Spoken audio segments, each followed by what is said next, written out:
In this video, we'll show how to add a new price for our insurance plan by adding a row in MyTRS under insurance rates. It is important to note that there are written instructions for this process available as well on our employer online training and guide site. If you go to the employer website, click on online training and guides, it'll bring up this page. Now the two guides are at the bottom, active deduction reporting and retiree insurance, but you'll see they're just below the videos.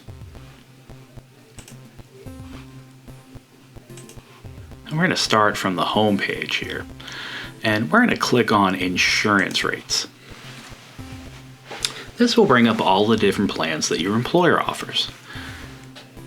Now, when you're adding insurance coverage or a new plan rate, it's really fundamentally the same as when you're adding a new plan to your retiree. For every new plan period, there needs to be another row. If you were looking at the screen here, these are the 2023 rates, the 2022 rates are below, and it's super important that you don't delete any old rates or any rows. That will return all the coverage connected to those. MyTRS will think they're a mistake. You never want to do that.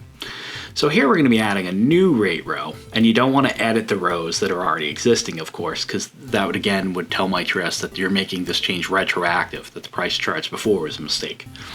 So we're going to add a brand new row for a brand new period starting July 1, 2024. It's a two-step process, and the first step is going to be to add rates. And this will add in the rows so that we can assign new prices. Now, once the plans are all loaded up here, very good. The first thing we want to do is add a start date. If we fail to add the start date, I'm going to hit done, and you're going to see that the start date is required. Now, if you put in a date that's not the first day of the month, it's also going to tell you that it's invalid. Now, we know we want to put in July 1, 2024, because that's the coverage effective date for our new plans. And you'll also see, depending on how many plans your employers have, you may need to scroll page by page. You may want to filter for the best option. But in this particular case, the plans I'm adding are on page 1.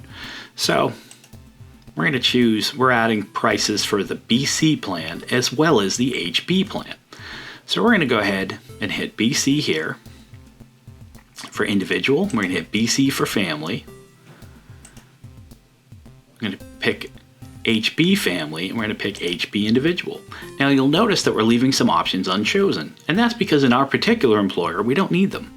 Now if your employer needs them, please pick them, of course, but you don't want to pick a plan that you're not using, because the more plans you have, you start cluttering up your options when you're trying to apply benefits to your retirees.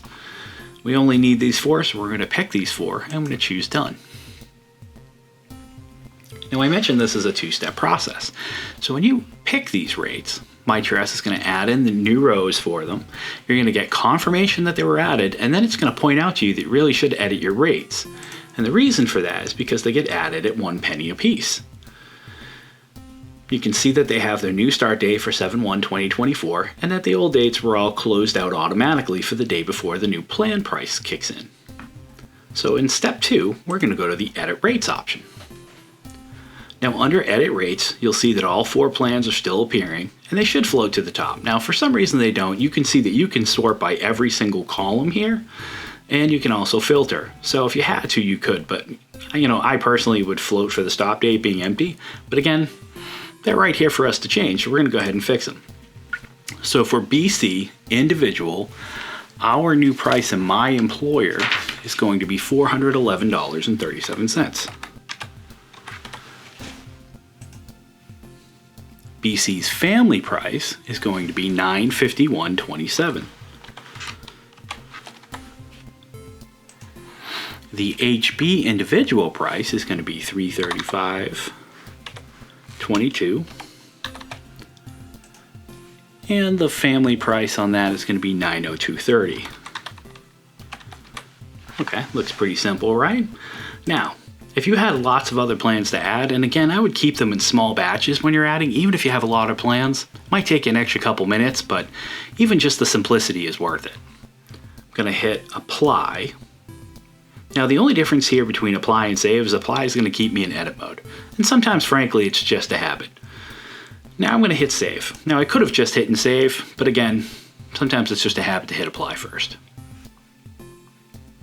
And here now we've got our plans. They're showing all their new prices, and the old plans are all stopped. Now, what MyTrust will do overnight is that there's an overnight batch, and that overnight batch will find every retiree that's on any one of these 4 plans, and it will add a row for that retiree, and it will assign the new price to them.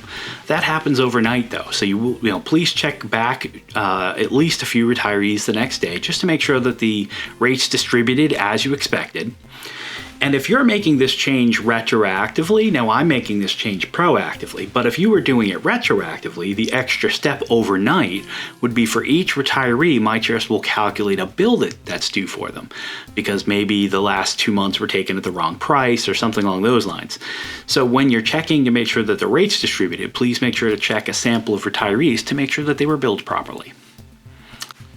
That's everything on adding new plan rates, and thanks for watching.